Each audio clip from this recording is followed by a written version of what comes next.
West Indies Cricket, Caribbean Cricket Podcast.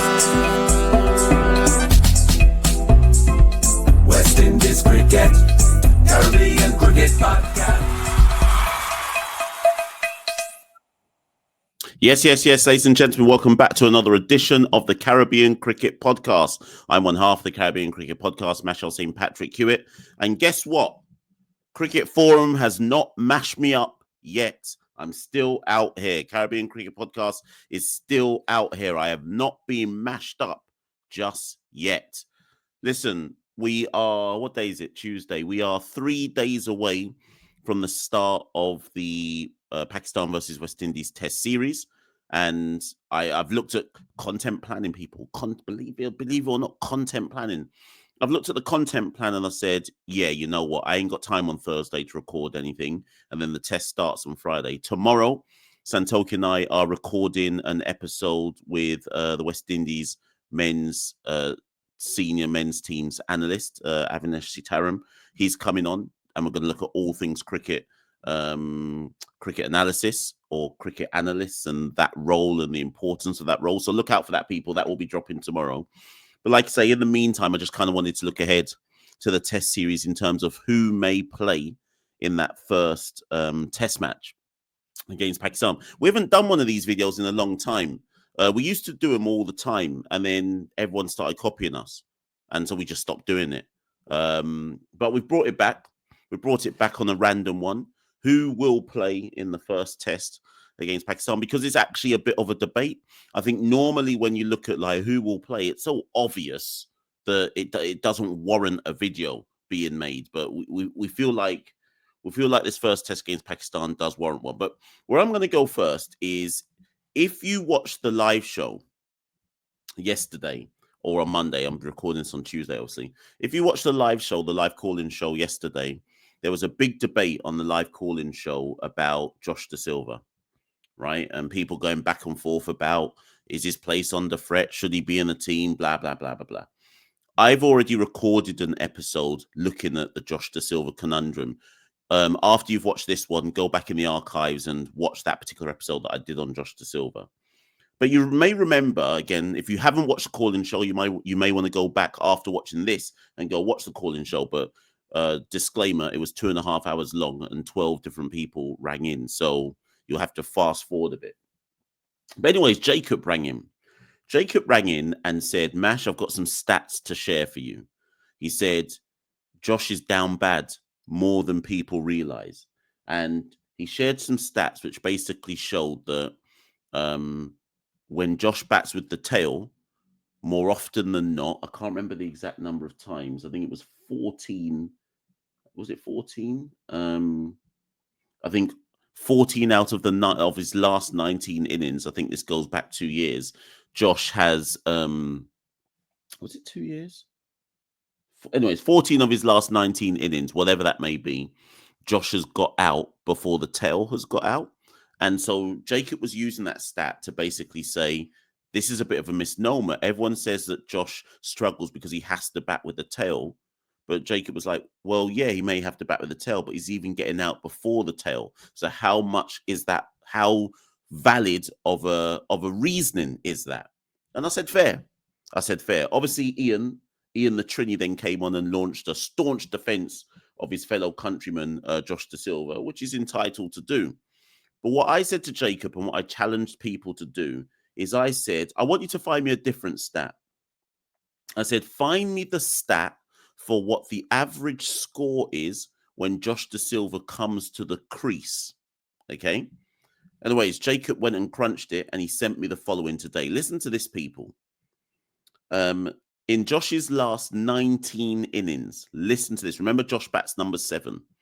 In Josh's last 19 innings, he has come out to bat with the score lower than 100 7 times out of 19. He has come out to bat with the score somewhere between 100 and 150 another 7 times. So listen to the stat, people. 14 times out of Josh De Silva's last 19 innings, he has come out to bat with the West Indies 150 or lower. And that just proves my point. For me, that proves the point that I've always been making, which is doesn't mean he's above criticism. There is no West Indies player who is above criticism because at the end of the day, performance is performance, right? But people who turn around to me and say, Josh needs to do better, which can be true, need to also pay very close attention to the context of if you are asking Josh De Silva to do better, you better be asking all the top 6 who come before him to do better. Because how can our wicketkeeper continually be coming out to bat with the score lower than 150? And then people have the most energy to say, why is he not saving the team? When the top 6 who are actual out and out bats can't bat. So, anyways, that's not, like I say, that's not for me to defend Josh, but I just thought coming off the back of the call-in show last night, it was worth reloading up those stats and saying, but wait, people, here's some additional context that people may want to consider. You're not going to get you're not going to get too much more of these shows where I give you the context and the facts and the stats and the real analysis, because after Cricket Forum mashes me up, CCP may end. But anyway, so the test squad or the test 11 to play Pakistan. There's only 3 different options for the test 11. I may say what I would do, but here's my 3 options for what West Indies can do for the first test against Pakistan. First things first, let's eliminate who definitely either can't or shouldn't play. Anderson Phillips definitely not playing because Pakistan are producing spinning tracks, so there's no point in having the extra seamer, so he's out. Tevin Imlak isn't playing because Josh is the incumbent spinner. Josh is the incumbent wicketkeeper. Josh played with the gloves against Pakistan Shaheens in the warm-up game, so I find it unfathomable that they would think about leaving Josh out for this first test match. Obviously, he's vice captain as well, so Imlak's out. So then I looked at the 11. This was the first 11 I wrote down.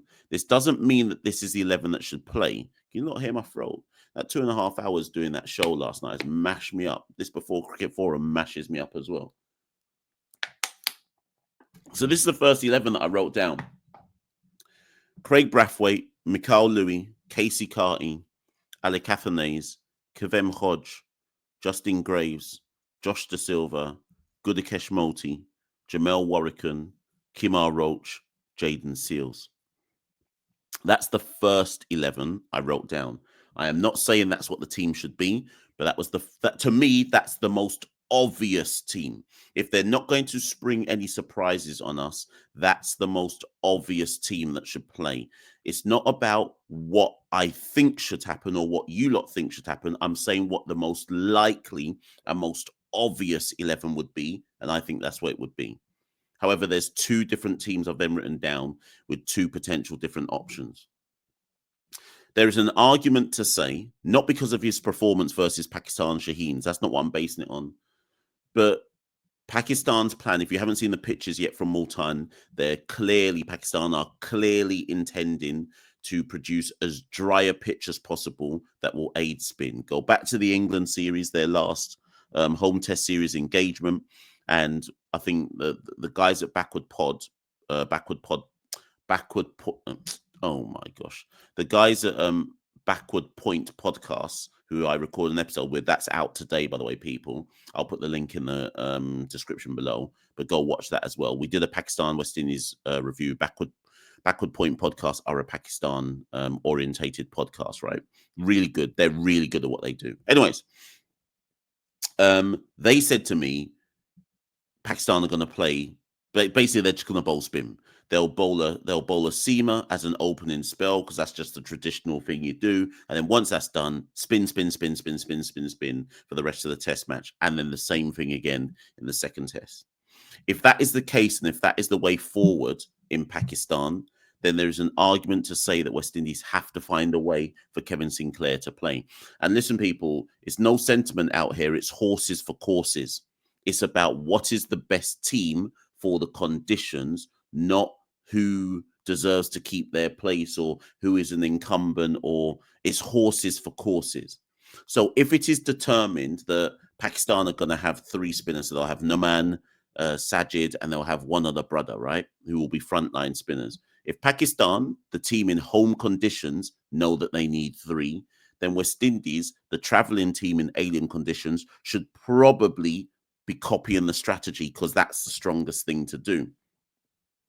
So they have to find a way to get Kevin Sinclair in. So when I looked at my team, this is how I got Kevin Sinclair in. Roach doesn't play. Sinclair plays. Now, some of you will say, Mash, that's ridiculous because that means your 2 seamers are basically Jaden Seals and Justin Graves. Yep. Yeah, that's what I'm saying. That you only have you have Seals who will bowl like short 3-over spells. Justin Graves will bowl a filler over here and there, and then most of the bowling would be Multi, Warwican, Sinclair, 3 frontline. Or if you want to call Sinclair a frontline spinner, 3 frontline spinners. But the reason ultimately why Sinclair is there is because he's obviously an off spinner. Warwican and Multi are both slow left arm orthodox. So Sinclair offers another angle and another type of slow spin bowling, right? So the second team I've got, Sinclair's in for Roach. And then the last team I've got is a team that has Jangu in, because obviously some people will be looking at Jangu's international debut against Bangladesh at the back end of last year. He scored a century on debut. He's just played the warm-up game for Shaheens and he scored a 63. And there will be people who will rightly say Jangu should play because he's the in-form batter. Now, I don't have, even if I agree with that, and even if Jangu gets in, I don't have him in for Josh. I still think Josh plays because Josh is the gloves man and he's going to start this test series. Doesn't mean he finishes this test series, but I expect Josh to start the test series. So then I looked at the team. I was like, so how does Jangu get in then?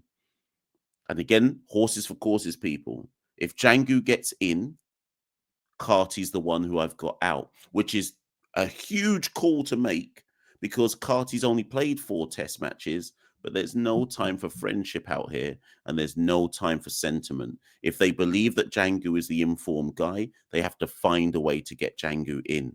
And when I looked at the top 6 batters, the only one I could justify leaving out is Carty. Louis would be the other option, but there's no opener. So the only one I could find to leave out was Carty. I think that third team is a long shot.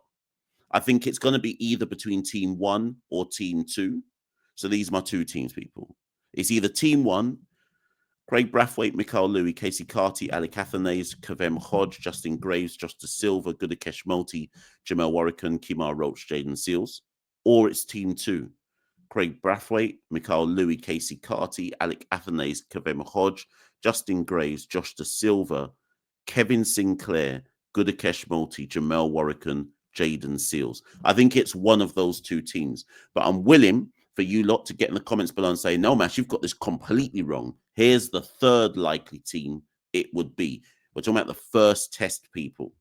First test. Remember the context. Spinning track. Pakistan are likely to go with 3 spinners.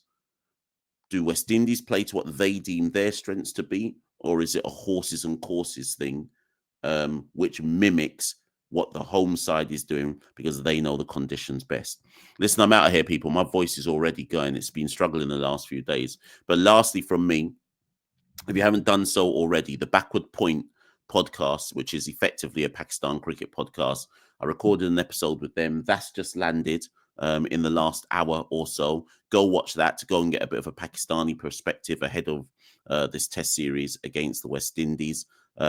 Really had a lot of good fun on that. You'll see some shorts and reels and stuff coming out from that. But obviously the full episode is out now on YouTube and wherever you listen to your audio podcast platform. So go listen to that, go subscribe their thing, run up the likes, run up the subscriptions and notifications on their thing, but also do it to ours as well. Like, share, subscribe, all of that, notification bell. We're on all of the social media handles, X, Instagram, Blue Sky, Patreon, Facebook.